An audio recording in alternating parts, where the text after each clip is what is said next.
The morning sun cast long shadows through the broken windows of what used to be downtown Detroit. Marine Staff Sergeant Jake Morrison adjusted his rifle and signaled his squad to move forward through the rubble-filled streets. The city had been evacuated 3 months ago after the first alien artifacts started appearing around the world, but someone had to check these sites for anything dangerous. "Keep your eyes open," Jake called to his team as they picked their way through twisted metal and concrete chunks. Behind him, Corporal Ben Carter kept watch while Private Lisa Hayes carried the heavy scanning equipment. Dr. Linda Hayes, no relation to the private, walked in the middle of their formation with her alien detection gear beeping steadily. The morning was quiet, except for their footsteps and the occasional sound of settling debris. Detroit had been hit hard by the economic collapse years before the alien stuff started showing up, so most buildings were already empty shells. Now, with the strange energy readings coming from underground, the whole area felt like a ghost town, wrapped in mystery. "Sergeant Morrison," Dr. Hayes said, stopping to check her instruments. "I'm getting much stronger readings about 2 blocks ahead. The energy signature is definitely not human technology." Jake nodded and adjusted his tactical vest. He had been working with Dr. Hayes for 6 weeks now, ever since the government started sending science teams to investigate the alien sites. She was smart, maybe the smartest person he had ever met, and she never complained about the dangerous work they did together. They moved through the empty streets toward the source of the readings. Cars sat abandoned where their owners had left them during the evacuation, their windows covered in dust and their tires flat from months of neglect. Street signs hung at odd angles, and traffic lights blinked red with no one around to see them. There, Dr. Hayes pointed toward what looked like a small crater in the middle of an intersection. "The readings are coming from directly below that spot." Jake approached the crater carefully and looked down into the hole. About 10 feet down, something was glowing with a soft blue light that seemed to pulse like a heartbeat. The walls of the crater were smooth, as if something had melted the asphalt and concrete from the inside out. Carter set up a perimeter. Jake ordered, "Hayes, get your rope ready. We're going down to take a look." A descent into the crater was easier than Jake expected. The walls were smooth enough to rappel down safely, and the blue glow gave them plenty of light to see by. When his boots touched the bottom, Jake found himself standing in front of something that made his breath catch in his throat. A crystalline structure about 8 feet tall rose from the crater floor like a twisted spear made of pure light. Its surface was covered in symbols that seemed to move and shift when he looked at them directly. The blue glow was coming from deep inside the crystal, pulsing in a rhythm that reminded Jake of a human heartbeat. "My God," Dr. Hayes whispered, as she rappelled down beside him. "This is definitely Velthara technology. I've seen similar symbols at sites in China and Brazil, but nothing this intact." Jake stepped closer to the crystal structure and immediately felt something strange happen to his radio equipment. Static filled his earpiece, and his GPS unit started spinning wildly. The air around the crystal felt thick, like trying to breathe. Underwater, and every hair on his body stood up as if lightning was about to strike. "The energy output is incredible," Dr. Hayes said, checking her instruments with shaking hands. "This thing is putting out more power than a small nuclear reactor, but there's no radiation at all. The Velthara must have had technology we can't even begin to understand." Jake reached out toward the crystal without thinking, drawn by something he couldn't explain. The blue light seemed to pulse faster as his hand got closer, and he could swear he heard something like whispering in a language he had never heard before. "Sergeant, maybe you shouldn't touch that," Dr. Hayes warned, but her voice seemed to come from very far away. The moment Jake's fingertips made contact with the crystal surface, the world exploded into light and pain and impossible visions that crashed through his mind like a tsunami of alien memories. He saw vast cities of crystal and light stretching across worlds he couldn't name. He saw beings of pure energy moving through space between the stars, like swimming through an ocean of darkness. Then he saw the enemy. They came from the space between galaxies, things that looked like a cross between machines and parasites, consuming everything in their path. They ate planets and stars and the very concept of life itself, leaving behind nothing but empty void where civilizations had once flourished for millions of years. The Veil Thara had fought them for thousands of years, before they realized that conventional weapons were useless. Every technology they used against the invaders was eventually turned against them. Every strategy they developed was countered and overcome. The enemy learned from every battle and grew stronger from every defeat they inflicted in desperation. The Veil Thara had created something different. Not a weapon in the traditional sense, but a test and a gift combined into one. They called it the Nexus of Wrath, and they designed it to find someone worthy of carrying their final hope across the eons until the enemy returned. Jake felt the alien memories burning through his mind as the crystal bonded with his nervous system at the cellular level. His body temperature spiked and then dropped to almost nothing as foreign energy rewrote his DNA and connected his brain to technologies that had been waiting in the darkness for millions of years. He saw the truth in those final moments of Valathara. History. The enemy was coming back. They had been traveling through the void between galaxies for eons, growing stronger and more terrible with each world they consumed. Now they were almost here, and Earth was directly in their path. The crystal's light faded, and Jake collapsed to his knees, gasping for air as the visions finally stopped. Dr. Hayes was beside him immediately, checking his pulse and shining a light in his eyes while shouting into her radio for medical support. "I'm okay," Jake managed to say, though he knew that was a lie. He could feel the changes starting in his body already. His vision was sharper than it had ever been, and he could hear Carter's heartbeat from 30 feet away above ground. Most disturbing of all, he could sense electronic devices around him as clearly as if they were parts of his own body. "We need to get you to hospital right away," Dr. Hayes said, but Jake shook his head. "There's no time for that," he replied, struggling to his feet. "They're coming, and we have maybe 6 months to get ready." "Who's coming?" Dr. Hayes asked, but Jake was already looking up toward the surface, his enhanced hearing picking up the sound of helicopters approaching from the south. The government would want answers, and Jake would have to give them some version of the truth. But how could he explain that an alien weapon had chosen him to fight an enemy that ate civilizations for breakfast? How could he tell them that the fate of every human being on Earth now rested in the hands of a Marine from Ohio, who had just become something more and less than human at the same time? The Nexus pulsed one more time and then went dark, leaving behind only a smooth crystal structure that looked like nothing more than an interesting geological formation. But Jake could still feel it connected to him, waiting for the moment when he would need to become the weapon it had made him into above. The helicopters were getting closer. 3 months had passed since Jake Morrison touched the crystal in Detroit, and his life had become something he barely recognized. He sat in the underground bunker that served as headquarters for the newly formed Xeno Defense Initiative, staring at his hands while General Patricia Cole paced back and forth behind him.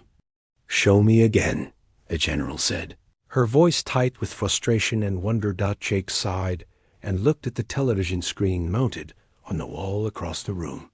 Without touching anything, he made the channel change to the news, then to a movie, then to static, all with just his thoughts. The coffee maker in the corner started brewing a fresh pot while the lights dimmed to exactly the level he preferred. "The range keeps getting bigger," Jake said, flexing his fingers as sparks of blue energy danced between them. Last week, I could only control things within about 50 feet. Now I can tap into any electronic system within a mile if I concentrate hard enough. General Cole stopped pacing and sat down across from him at the metal table. She was a tough woman who had seen combat in 3 different wars, but Jake could tell that his abilities made her nervous. Everyone was nervous around him now, even Dr. Hayes, who spent most of her time studying the changes in his body and trying to understand what the crystal had done to him. "The President wants answers, Morrison," General Cole said. "Congress is asking questions about why we're spending billions of dollars on a project based on the visions of one Marine. Half the Joint Chiefs think you're suffering from some kind of alien mind control." Jake understood their concerns, but the visions from the crystal were getting stronger every day, not weaker. He could see the enemy ships moving through dark space like massive parasites searching for their next meal. They had already consumed 3 solar systems in nearby galaxies, and each victory made them stronger and more terrible. "Have Dr. Hayes show them the other sites," Jake said, standing up and walking to the window that looked out over the New Mexico desert. "The crystals in Brazil and China are starting to activate. And one in Australia is already glowing bright enough to see from orbit." Dr. Hayes entered the room carrying a tablet full of data and looking like she had not slept in days. Her hair was pulled back in a messy bun, and there were dark circles under her eyes, but her excitement was obvious as she set the tablet down on the table. "Jake is right," she said, pulling up satellite images from around the world. "All 17 sites are showing increased activity in the past week. The energy signatures are identical to what we recorded in Detroit, and they're all getting stronger at the same rate. The images showed crystal structures rising from the ground in remote locations across 6 continents. Each one was slightly different in shape and size, but they all glowed with the same blue light that had changed Jake's life forever. Some were in deserts, others in frozen wastelands, and one had emerged from the bottom of the Pacific Ocean. "There's something else," Dr. Hayes continued, switching to a different set of readings. "I've been analyzing Jake's blood samples every day since the bonding, and his cellular structure is still changing. His reflexes are now about 10 times faster than a normal human. His muscle density has increased by 40%, and his brain is processing information at rates that should be impossible." Jake nodded, though he did not like being reminded of how different he was becoming. Sometimes he would catch himself thinking in patterns that felt alien, as if the crystal had left part of the Velthara consciousness inside his mind. He could remember their history as clearly as his own childhood, and their language felt as natural to him as English. "The question is whether these changes are making him more effective or just making him less human," General Cole said, studying Jake like he was a weapon she was trying to decide whether to use. Before Jake could answer, alarms started blaring throughout the facility. Red warning lights flashed in the corridors outside, and the automated voice system began announcing a Priority 1 alert. Jake felt his enhanced senses kick in immediately, processing dozens of different sounds and data. Streams from the facility's computers. "Deep Space Monitoring Station in Alaska is reporting contact," he said before anyone else could check their communications. "Multiple large objects detected at the edge of the solar system, moving toward Earth at significant velocity." "General." Cole grabbed her radio and started barking orders to various departments, while Dr. Hayes pulled up star charts on her tablet.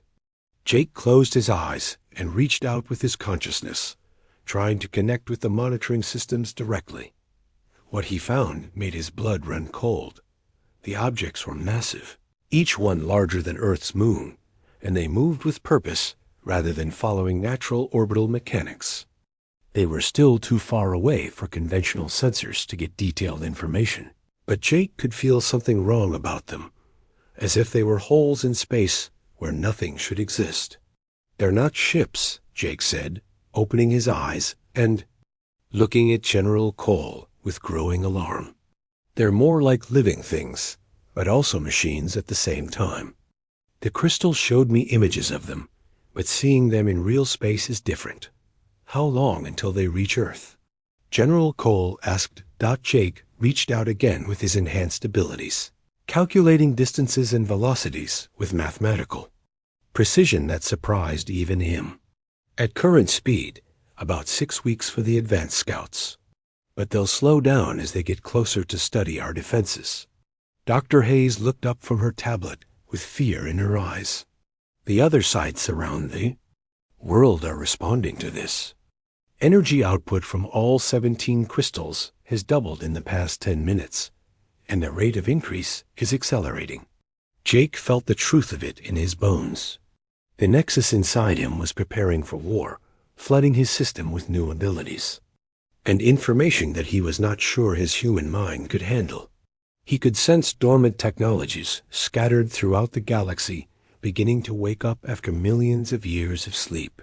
"General," Jake said, his voice steady despite the chaos. He felt inside, "I need to tell you something about the weapon the Veilthara created. It's not just meant to fight these things. It's designed to command their entire fleet of warships, but using it will change me in ways that might not be reversible." "What kind of changes?" General Cole asked. Jake looked out the window at the desert landscape and tried to find words for something that human language was not equipped to describe. "The kind that might save humanity, but cost me everything that makes me human." The alarms continued to blare as staff members ran through the corridors outside, preparing for a threat that none of them truly understood. Jake felt the crystals' influence growing stronger with each passing moment, urging him to accept the full transformation and become the weapon that could protect his species. But first, he had to survive the next 6 weeks while maintaining enough of his humanity to remember why the fight was worth winning.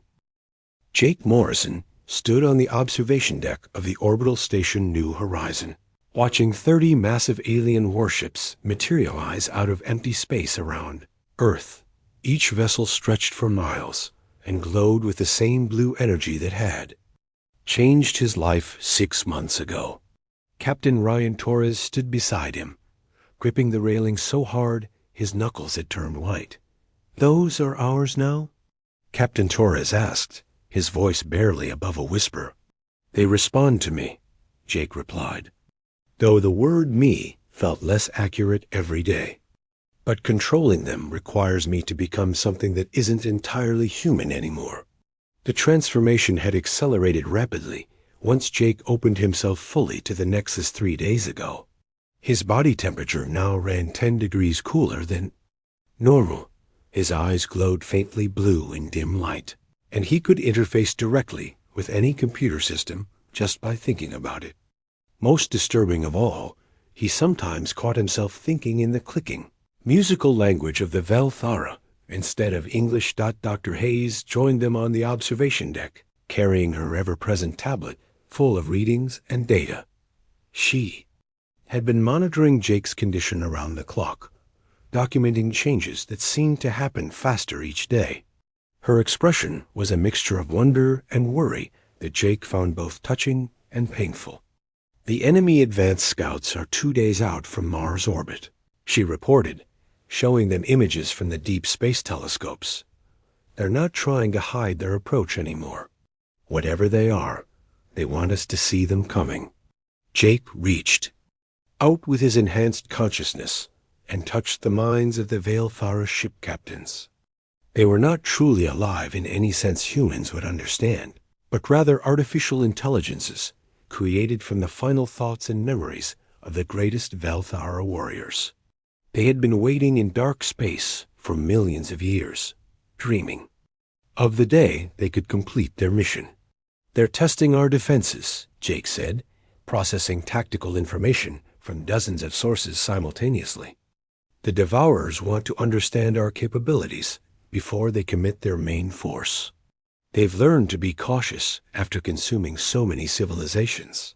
Through the Nexus connection, Jake could see the enemy ships as clearly as if he were standing next to them. They looked like a cross between living creatures and mechanical constructs, their surfaces covered in what appeared to be breathing tissue stretched over metal frameworks. Each ship was unique, grown rather than built, and they pulsed with malevolent intelligence. "Sir," Lieutenant Amy Parker called from the communications station. "We're receiving a transmission from Admiral Grant aboard the carrier Washington. He's requesting permission to engage the scouts with nuclear missiles." Jake shook his head immediately. "Tell him no. Conventional weapons will just teach them about our technology. Every attack we make gives them information they can use against." U.S. later. Captain Torres looked at Jake with confusion and growing alarm. "Then how do we fight them?" "We can't just let them get close to Earth without doing anything." The question struck at the heart of Jake's dilemma. The Veilthara ships were incredibly powerful, armed with weapons that could crack planets and shields that could deflect the Chew. Energy output of entire stars. But the enemy had millions of years to study and adapt to Vala technology. Every weapon that had failed against them before would fail again. "The Devourers don't just consume matter and energy," Jake explained, drawing on memories that belonged to a dead civilization. "They consume concepts, strategies, even the will to resist. Every time you use a weapon against them, they learn to turn it against you. Every tactic you try becomes part of their arsenal." Dr. Hayes looked up from her tablet with realization dawning in her eyes. "That's why the Nexus was designed the way it was. It's not meant to be a conventional weapon at all." Jake nodded, feeling the crystal's influence pulsing stronger in his mind.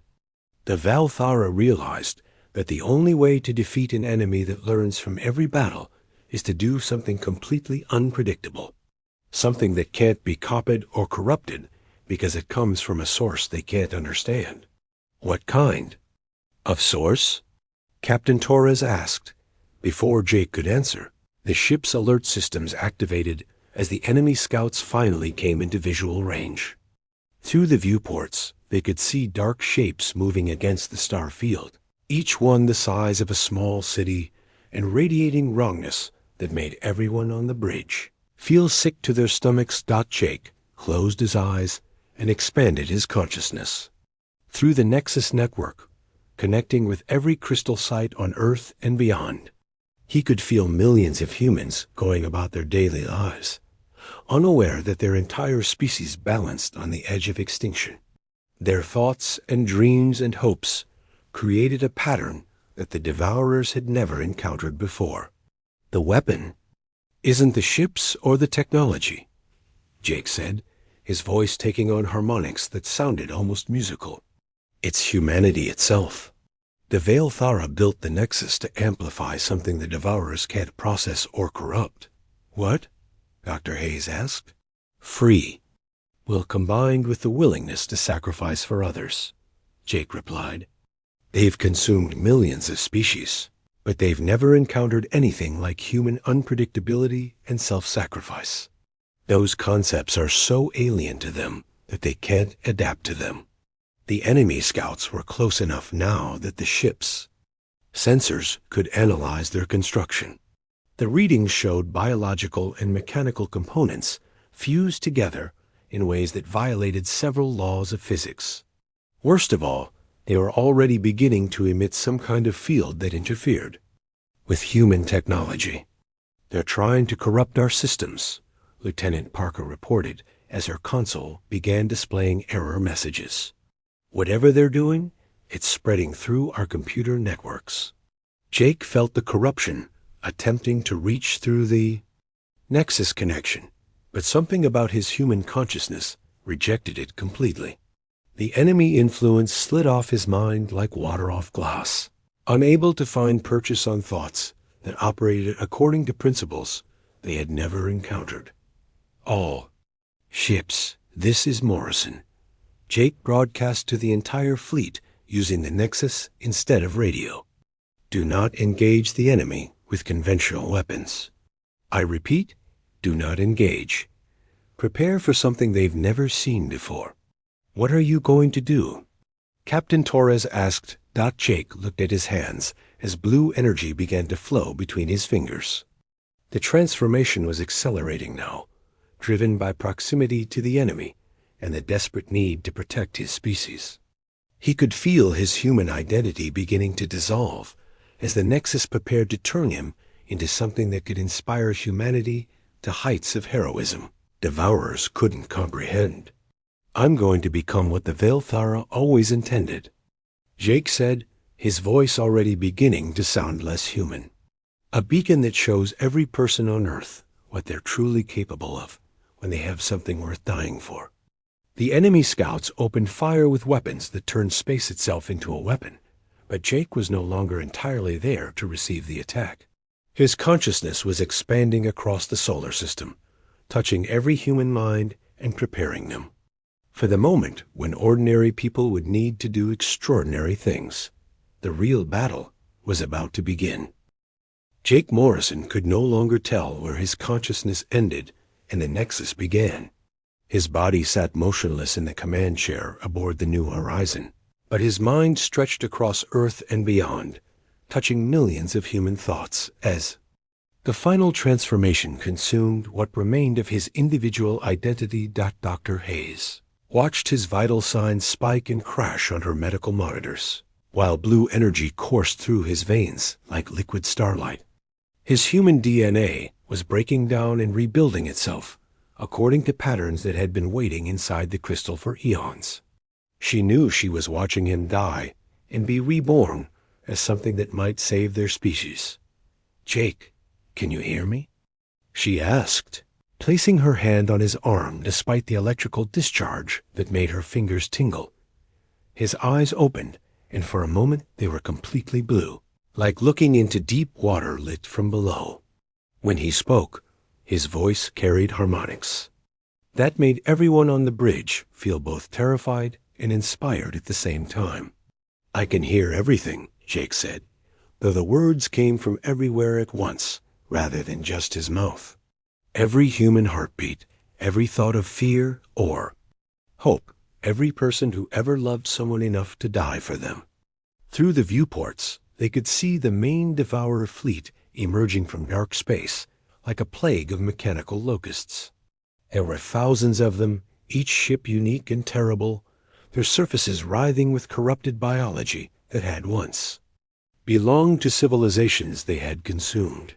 The largest vessels were the size of small moons, grown from the bones of dead worlds and powered by the screams of extinct species. Jake felt their hunger as a physical weight pressing against his expanding consciousness. They had been traveling for millions of years, sustained only by their need to consume and corrupt everything they encountered. They saw Earth not as a world full of living beings, but as a collection of resources and experiences to be absorbed and processed.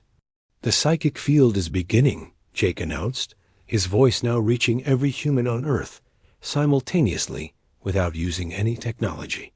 "Everyone will feel it soon."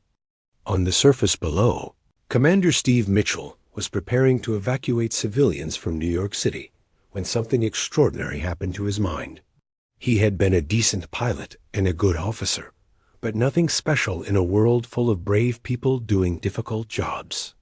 Suddenly he could feel the determination and sacrifice of every other human trying to save lives, and their combined will filled him with strength he had never possessed. The transport ship he was piloting had been damaged by enemy weapons that twisted metal into impossible shapes, but Mitchell found himself pushing the engines beyond their safety limits, while navigating through debris fields that should have been impossible to survive. His reflexes became superhuman, his judgment flawless, and his courage absolute, because he could feel Jake's sacrifice amplifying everything that made him human. In a power plant in Colorado, engineer Carol White felt the same transformation take hold of her consciousness. She had spent her whole career maintaining fusion reactors, but now she understood their operation at a level that transcended technical knowledge. When Devourer ships began jamming all electronic systems on Earth, she overloaded her reactor in a way that created an electromagnetic pulse visible from orbit. The pulse blinded an entire squadron of enemy vessels and gave human defenders precious minutes to evacuate population centers.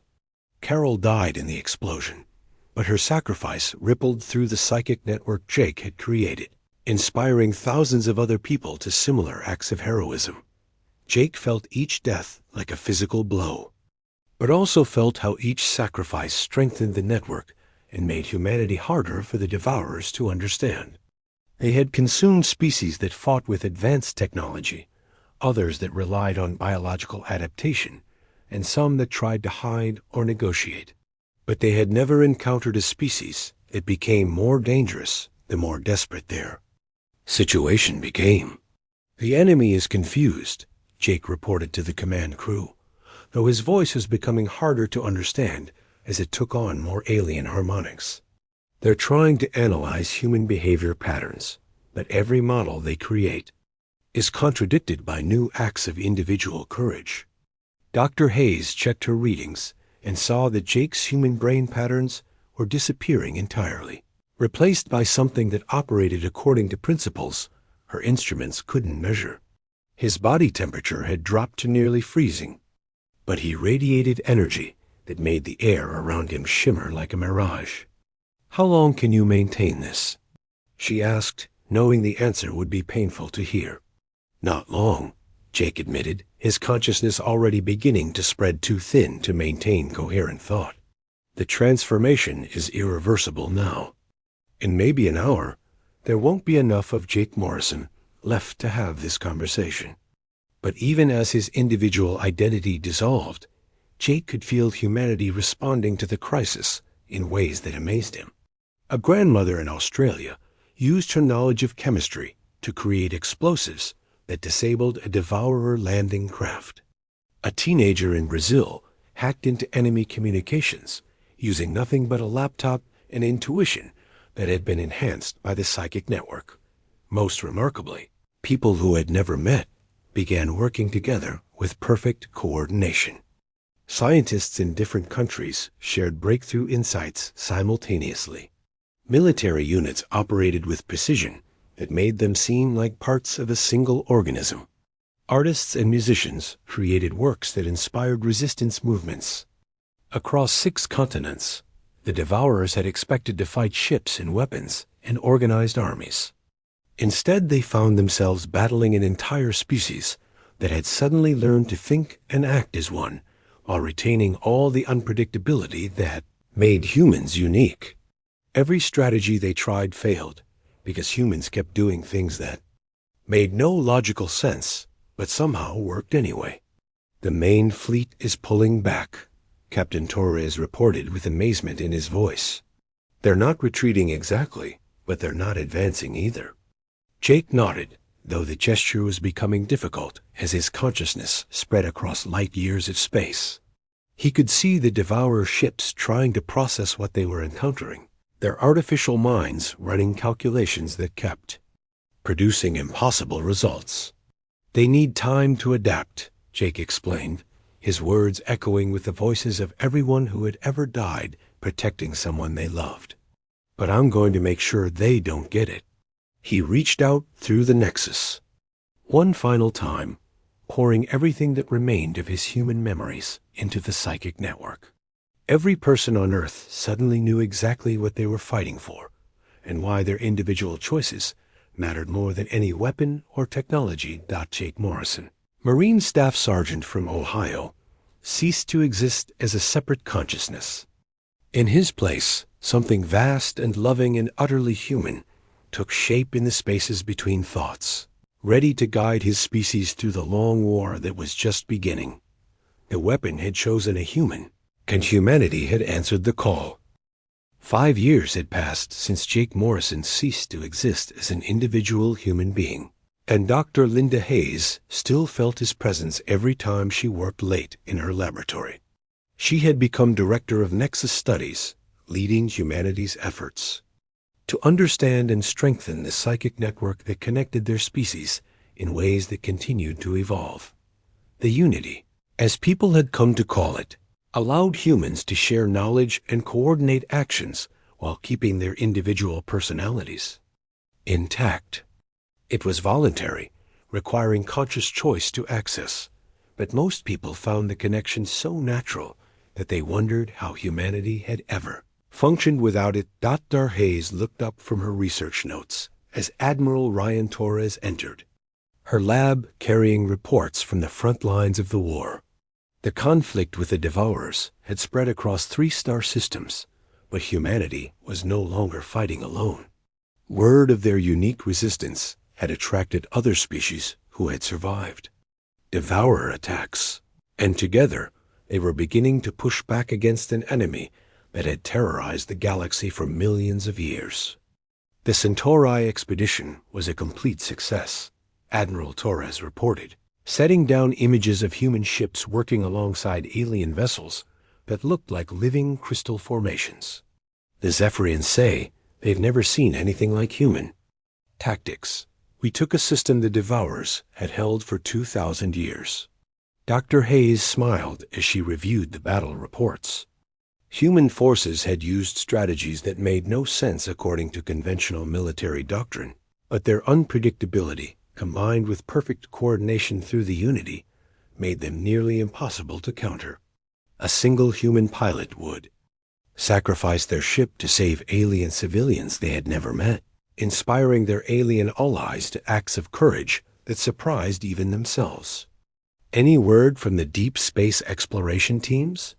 She asked, though she already knew the answer through her connection to the Unity. Captain Lisa Bennett's squadron found another Velthara outpost near the Vega system.